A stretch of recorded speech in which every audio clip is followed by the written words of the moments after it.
The National Review Institute is devoted to Bill Buckley and his legacy, both supporting the magazine that he founded and loved and defending his memory and his principles. Bill Buckley had a very special ability to bring people together of all different viewpoints. And today, we are all in common cause. We believe in the core conservative principles that Bill Buckley championed. And we feel that the original idea that Gay Gaines, that Lisa Nelson, Wick Allison, and others had to bring people together and promote National Review's mission is core to National Review Institute's mission. The Institute started in the early 1990s when a couple of people, the leadership of the magazine and friends of the publication, realized that it needed a nonprofit element, it needed a nonprofit arm. That's when Reagan has left office, a great success. There have been huge changes in Eastern Europe, but the conservative movement is suddenly feeling slightly bereft.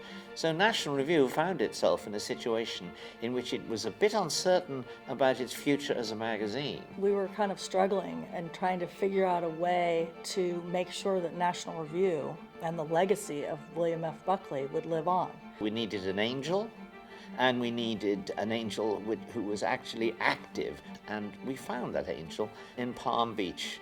I remember inviting some of the National Review favorites down to Palm Beach with Stanley and me, and that was in early 1990. We had Wick Allison and his wife, Dusty Rhodes and his wife Gleaves, John O'Sullivan, the editor, Lisa Nelson, and Mike Joyce and his wife Mary Jo from the Bradley Foundation. And I said, you know what, we're all going to go into the sunroom and we're going to think about something bigger that we can do.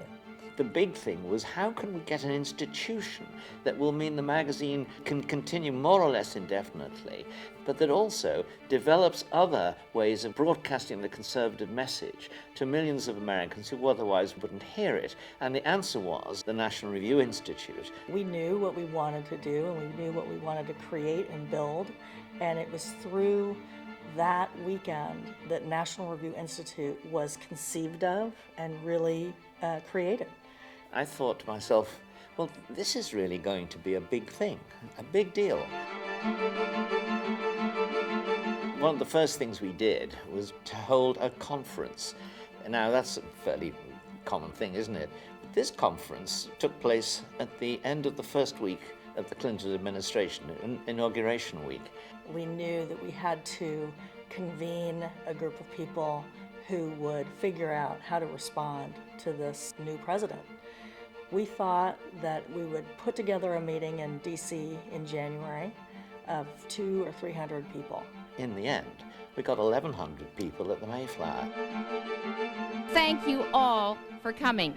We wanted to attract a chorus of people beyond the reach of National Review to communicate the editorial mission of National Review to a wider audience. I said to Bill Buckley recently, we conservatives need to get together and to show the world that we are alive and well. And he said, Gay, I am alive. I am not well. One of the people that came was Newt Gingrich. And he told me at the beginning how depressed he had been after the election. And at the end of the very first day of our meetings, with everybody he listened to, he came to me and said, I'm inspired.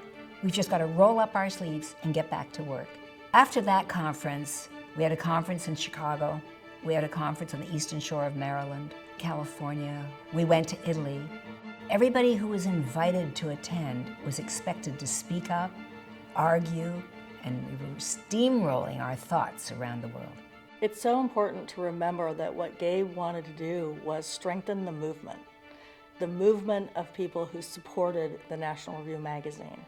And it's not just about donors. It's about people who believe in the intrinsic values that William F. Buckley does. We were undoubtedly on a roll, and I think everybody felt that. We weren't about to give up. We'd been defeated, but we would come back.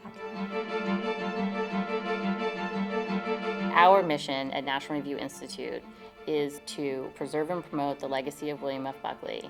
And we do that today by both supporting the top writers at National Review, but then also promoting their work around the country and making a connection with our supporters.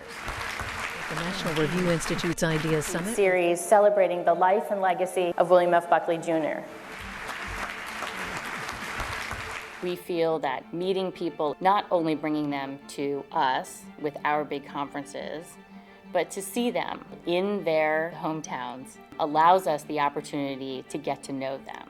It seems that National Review Institute is all over the country. It's grown a lot since the days we founded it, and I think that's wonderful that they have many different programs in key cities around the country.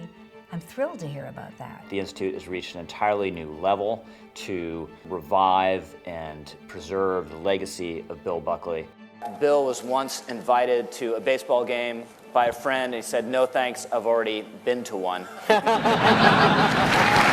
So thanks to National Review Institute, there are now many more ways for our readers and our supporters to be in touch with National Review, to be part of what we do, besides just reading the publication. Obviously, we want them to read the publication. That's a wonderful thing. But this is more than just a publication. It's a cause, and it's a community. And everybody in this audience should be supporting it, because we all lament the things that are going on. There's one way you can help, and it's write a check. So this is a mutual enterprise devoted to what has made this country great and what will keep it great.